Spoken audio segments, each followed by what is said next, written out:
L'aide à la garde des jeunes enfants vient d'être étendue jusqu'à 12 ans au lieu de 6 pour les familles monoparentales. Une mesure longtemps demandée par les associations et familles concernées, mais qui, pour l'instant, inquiète plus qu'elle ne réjouit. En exclusivité, Femmes Actuelles s'est procuré le courrier qu'une fédération a envoyé à la ministre des Familles. En France, on compte plus de 2,4 millions de familles monoparentales, source INSEE 2021. Si l'on compte les parents et les enfants, cela représente 6,2 millions de personnes et un enfant sur 5 vivrait dans ce contexte.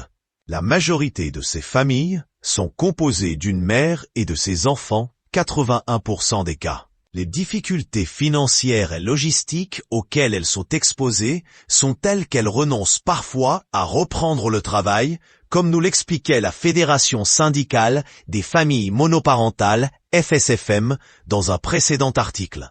Une des raisons évoquées est la difficulté à faire garder ses enfants en dehors des heures d'école. Cela représente un coût non négligeable qu'une majorité de mamans solo ne peut se permettre. La fédération militait notamment depuis des années pour plusieurs mesures, et notamment l'extension de l'aide CMG, le complément de libre choix du mode de garde, qui accorde à 700 000 familles une allocation jusqu'aux 12 ans des enfants, contre 6 actuellement. C'est désormais chose faite. À partir du 1er septembre 2025, les familles monoparentales pourront bénéficier de cette aide jusqu'aux 12 ans de l'enfant. Pour les parents en garde alternée, chacun pourra se voir reconnaître la qualité d'allocataire, a déclaré la ministre des Familles, Catherine Vautrin. Il aura fallu plus de 2 ans entre les premières discussions de la mesure et son entrée en vigueur, nous rappelle la fédération. Mais les familles et les associations sont inquiètes. Extension du CMG, pourquoi les familles monoparentales sont inquiètes? Pour la FSFM, le CMG est considéré comme un soutien financier essentiel pour assurer la protection de l'enfant jusqu'à 12 ans. Il permet de garantir aux familles un lieu où les enfants peuvent être gardés et en sécurité. Un point qui ne manque pas de faire écho au décès du nourrisson dans l'incendie d'un appartement d'Elbeuf le 12 janvier 2025. On considère qu'un enfant est apte à rester seul à partir de 12 ans, d'où le choix de cet âge clé. Le décret, publié ce jeudi 12 juin, n'apporte toutefois pas que des satisfactions aux familles. Il soulève également des inquiétudes, nous partage la FSFM. Un point majeur reste à éclaircir concernant ce que la fédération considère comme un recul en matière de soutien aux familles.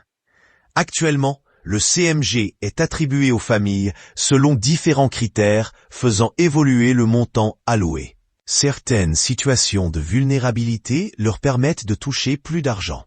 C'est le cas des parents solos, de parents ou enfants en situation de handicap ou de parents aux horaires décalés. Or, à la lecture du décret et de l'article L 842-5 du Code de la sécurité sociale modifié, plus de traces de ces majorations de l'aide lorsqu'un parent est solo et ou en situation de handicap. La réforme prévoit désormais un barème unique, constate la fédération, ce qui revient à réduire le montant de l'aide versée aux parents solos sur la tranche 0-6 ans, déplore-t-elle. D'après l'association Mam Solo, 73% des familles interrogées verraient une augmentation de leur reste à charge, parfois supérieure à 100 € par mois. L'extension de la mesure aux 12 ans de l'enfant pourrait bien ne faire que compenser cette baisse. La FSFM a donc écrit à Catherine Vautrin pour obtenir des éclairages sur cette réforme et savoir si la réforme est bien prévue ainsi, si des mesures compensatoires sont prévues. Si c'est le cas, cela pourrait constituer un frein à l'emploi ou à la continuité de l'activité professionnelle des familles. En bref, plutôt qu'une avancée, il pourrait s'agir d'un recul important en matière de soutien aux familles monoparentales, en contradiction avec les engagements affichés pour l'égalité des chances, la lutte contre la pauvreté infantile et l'autonomie des femmes chefs de famille, conclut le courrier.